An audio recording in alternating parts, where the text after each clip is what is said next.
پاکستان اپنے حصے کے پانی پر کوئی سمجھوتا نہیں کرے گا۔ پانی کو بطور ہتھیار استعمال کرنا بین الاقوامی قوانین اور علاقائی امن کے خلاف ہے۔ وفاقی وزیر مصدق ملک کا سنتاس معاہدے پر بین الاقوامی سیمینار سے خطاب۔ کہا سنتاس معاہدہ دنیا کے مضبوط ترین آبی معاہدوں میں شمار ہوتا ہے۔ عالمی ثالثی عدالت کے فیصلہ بھی آ چکا کہ معاہدے کو یک طرفہ طور پر معطل نہیں کیا جا سکتا۔ مزید کہا کہ بھارت آبی بہاؤ کو متاثر کر کے ماحولیاتی آلودگی بڑھا رہا ہے۔ پانی کی قلت سے زراعت، خوراک، معیشت اور کروڑوں انسانوں کا مستقبل داؤ پر لگ سکتا ہے۔ اس لیے عالمی برادری کو اس معاملے پر مؤثر کردار ادا کرنا ہوگا۔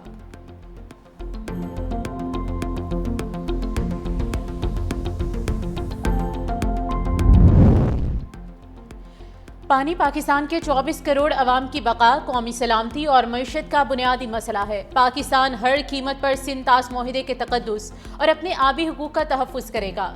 وفاقی وزیر اطلاعات عطاءاللہ طاہر کا سنتاس معاہدہ سیمینار سے خطاب۔ کہا دریائے سندھ قومی معیشت اور زراعت کی شاہرگ ہے۔ پانی کو بطور ہتھیار استعمال کرنا علاقائی اور عالمی امن کے لیے خطرہ ہے۔ بھارت کی جانب سے معاہدے کی یک طرفہ معطلی کو بین الاقوامی قوانین کے منافی قرار دیتے ہوئے کہا کہ ایسے معاہدوں میں کسی بھی تبدیلی کا راستہ صرف باہمی اتفاق رائے سے ہی ممکن ہے۔ پاکستان امن، مذاکرات اور بین الاقوامی قوانین کے مطابق اپنے موقف کا دفاع جاری رکھے گا۔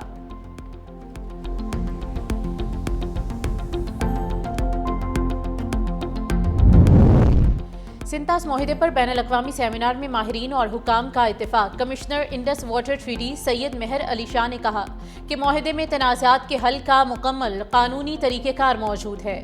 بھارت کی جانب سے یک طرفہ معطلی اور آبی معلومات کی عدم فراہمی معاہدے کی خلاف ورزی ہے۔ قانونی ماہر احمد بلال صوفی نے کہا کہ بھارت کا سنتاس معاہدے کو دیگر سیاسی تنازعات سے جوڑنا اور معطل رکھنا مکمل طور پر غیر قانونی اقدام ہے۔ پانی کو ہتھیار بنانے کے بجائے بین الاقوامی قانون اور مذاکرات کے راستے پر چلنا چاہیے۔ روسی ماہر ڈاکٹر روکسولانا زیگون نے کہا کہ سنتاس معاہدہ خطے میں پانی کی منصفانہ تقسیم کی بنیاد ہے۔ پاکستان کی 90% سے زائد زراعت کا انحصار دریاؤں کے پانی پر ہے۔ دریاؤں کے قدرتی بہاؤ میں رد و بدل سے پاکستان کی زراعت اور توانائی بلکہ پورے خطے کے امن و استحکام پر بھی منفی اثرات مرتب ہوں گے۔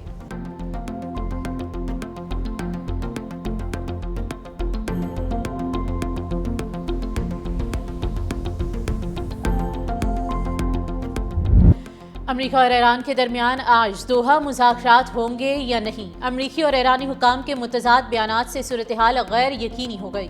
امریکی صدر کا ٹروتھ سوشل پر دعویٰ۔ امریکہ اور ایران کے حکام کے درمیان آج دوحہ میں ملاقات ہوگی۔ وائٹ ہاؤس میں صحافیوں سے گفتگو کرتے ہوئے کہا کہ دوحہ میں ایران کے ساتھ ہونے والی ملاقات شاید اہم ہو، شاید نہ ہو، ہمیں معلوم ہو جائے گا۔ ایران کے جوہری ہتھیاروں کے خاتمے کے حوالے سے اجلاس دوحہ میں ہوگا۔ ہم دیکھیں گے کہ معاملہ کس طرف جاتا ہے۔ ٹرمپ نے مزید کہا کہ عسکری طور پر ہم جیت چکے ہیں۔ سادہ سی بات ہے کہ ہم نہیں چاہتے کہ ایران کے پاس جوہری ہتھیار ہو۔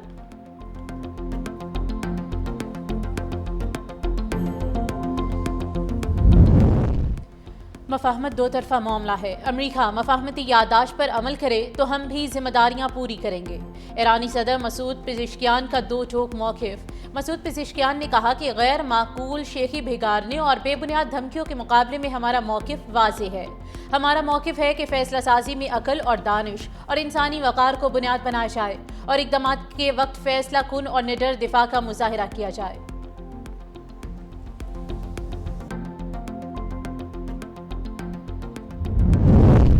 آبنائے ہرمز میں بارودی سرنگوں کی صفائی صرف ایران کے اختیار ہے۔ قاسم غریب آبادی کا فرانسیسی صدر کے بیان پر رد عمل۔ ایرانی نائب وزیر خارجہ نے صورتحال کو حساس اور پیچیدہ قرار دیتے ہوئے فرانس کو خبردار کر دیا۔ کہا فرانس بیانات اور اشتعال انگیزی کے ذریعے صورتحال مزید پیچیدہ نہ بنائے۔ اسلام آباد مفاہمتی یادداشت کے مطابق بارودی سرنگوں کی صفائی پر صرف ایران کا اختیار ہے۔ اصولی طور پر کسی غیر ملکی مداخلت کی اجازت نہیں دی جا سکتی۔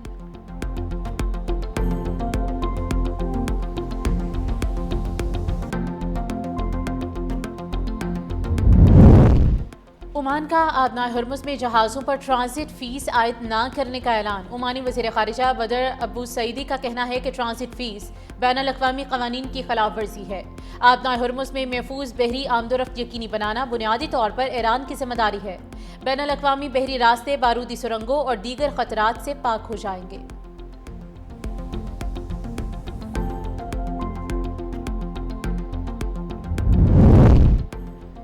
اسرائیل کا ایون منصوبہ فلسطینی ریاست کے جغرافیائی تسلسل کے لیے سنگین خطرہ ہے۔ اقوام متحدہ میں پاکستان کے مستقل مندوب عاصم افتخار کا سلامتی کونسل میں خطاب، کہا مقبوضہ فلسطینی علاقوں میں صورتحال مسلسل بگڑ رہی ہے۔ فلسطینی علاقوں میں بین الاقوامی قانون کی سنگین خلاف ورزیاں جاری ہیں۔ سلامتی کونسل ارکان میں صورتحال پر تشویش اور احتساب کے مطالبات سامنے آئے ہیں۔ مغربی کنارے میں اسرائیلی آبادکاری کا پھیلاؤ بڑھ رہا ہے۔ اسرائیلی آبادکاروں کے تشدد کی سطح اب تک کی بلند ترین سطح پر پہنچ چکی ہے۔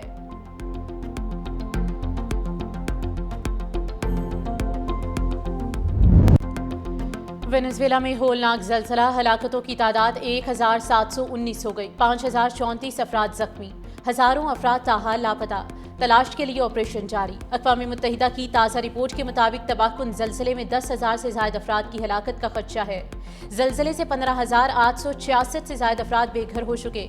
اقوام متحدہ کے عہدیدار کا کہنا ہے کہ دونوں زلزلوں سے ہونے والی ہلاکتوں کی تعداد کہیں زیادہ ہو سکتی ہے۔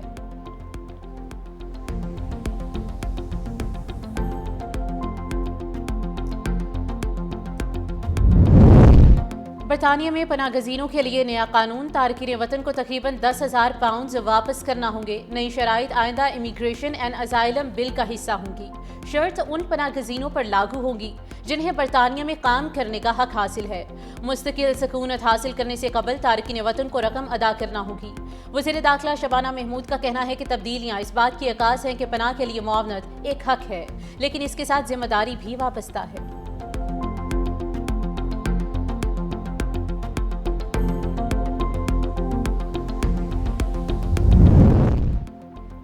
برطانوی تحقیقی ادارے پاکستان پلے بک کی شواہد پر مبنی رپورٹ جاری۔ مارکہٹ کے دوران پاکستان کی عسکری اور سفارتی کارکردگی نمایاں قرار۔ مؤثر دفاعی حکمت عملی، مضبوط فضائی دفاع، جدید جنگی صلاحیتوں اور پیشہ ورانہ عسکری قیادت نے پاکستان کو برتری دلائی۔ رپورٹ کے مطابق بھارت کو بھاری نقصانات کا سامنا کرنا پڑا۔ آپریشن سندور کی ناکامی، پاکستان کے J-10C طیاروں نے مہنگے رافیل طیاروں کو تباہ کیا۔ مارکہٹ کے بعد امریکہ، یورپی یونین سمیت دیگر ممالک کے ساتھ پاکستان کے سفارتی تعلقات میں بہتری آئی۔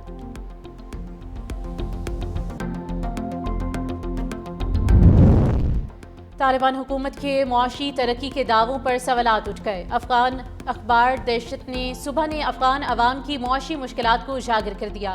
رپورٹ کے مطابق مہنگائی، بے روزگاری اور محدود معاشی مواقع کے باعث عام شہری بنیادی ضروریات پوری کرنے سے بھی قاصر ہیں۔ خواتین پر پابندیوں کو معیشت کے لیے نقصان دہ قرار دے دیا۔ اقوام متحدہ کے حکام، خواتین کی مؤثر معاشی شمولیت کے بغیر افغانستان کی پائیدار اقتصادی بحالی ممکن نہیں۔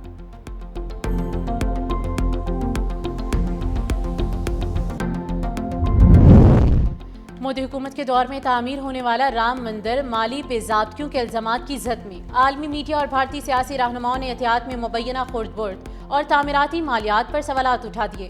اپوزیشن کی حکومت پر شدید تنقید، شفاف تحقیقات کا مطالبہ کر دیا۔ سیاسی مبصرین کے مطابق معاملہ اہم ریاستی انتخابات سے قبل بھارتی سیاست میں نئی بحث کا سبب بن گیا۔